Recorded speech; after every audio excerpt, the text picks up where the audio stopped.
ആഗോള സാമ്പത്തിക ശക്തികൾക്കിടയിൽ ശ്രദ്ധേയ നേട്ടം കൊയ്യുകയാണ് ബഹ്റൈൻ. ബഹ്റൈനിലെ നിക്ഷേപ അന്തരീക്ഷം സുസ്ഥിരവും മേന്മകളുള്ളതുമാണെന്ന തരത്തിൽ അന്താരാഷ്ട്ര റിപ്പോർട്ടുകൾ പുറത്തു വരികയാണിപ്പോൾ. 160 രാജ്യങ്ങളിലെ സമ്പദ് വ്യവസ്ഥകളെ അടിസ്ഥാനപ്പെടുത്തിയാണ് റിപ്പോർട്ട് തയ്യാറാക്കിയിരിക്കുന്നത്. US സ്റ്റേറ്റ് ഡിപ്പാർട്ട്മെന്റിന്റെ 2024 ഇൻവെസ്റ്റ്മെന്റ് ക്ലൈമറ്റ് സ്റ്റേറ്റ്മെന്റ് അഥവാ ICS പ്രകാരം രാജ്യം ബിസിനസ്സിലും വിദേശ നിക്ഷേപത്തിലുമെല്ലാം വളരെ മുന്നിലാണ്. നിക്ഷേപാനുകൂല അന്തരീക്ഷം, നിയമ നിയന്ത്രണ സംവിധാനങ്ങൾ, ഭൗതിക സ്വത്തവകാശ സംരക്ഷണം, സാമ്പത്തിക മേഖല, സർക്കാർ ഉടമസ്ഥതയിലുള്ള സംരംഭങ്ങൾ, ഉത്തരവാദിത്വപൂർവമായ ബിസിനസ് പെരുമാറ്റം, അഴിമതി, തൊഴിൽ നയങ്ങളും സമ്പ്രദായങ്ങളും എന്നിവയെല്ലാം അടിസ്ഥാനപ്പെടുത്തിയാണ് റിപ്പോർട്ട് തയ്യാറാക്കിയിരിക്കുന്നത്. സ്വകാര്യ മേഖലയ്ക്കും മികച്ച പ്രോത്സാഹനമാണ് രാജ്യം നൽകി വരുന്നത്. അതിനാൽ തന്നെ ഇത് സാമ്പത്തിക വളർച്ചയെ സംബന്ധിച്ചിടത്തോളം വലിയ സഹായകരമാണ്.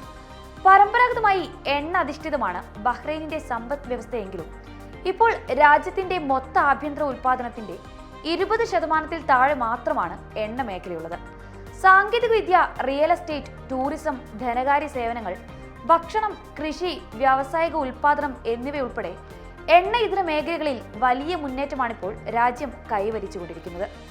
നിർമ്മാണം, logistics, infrastructure, information and communication technology, financial service, tourism, ആരോഗ്യം, വിദ്യാഭ്യാസം എന്നീ മേഖലകളിലെല്ലാം നേരിട്ടുള്ള നിക്ഷേപം ആകർഷിക്കുന്നതിനാവശ്യമായ നടപടികൾ ബഹ്റൈൻ സർക്കാർ ചെയ്തുകൊണ്ടിരിക്കുകയാണെന്നും റിപ്പോർട്ടിൽ പറയുന്നു.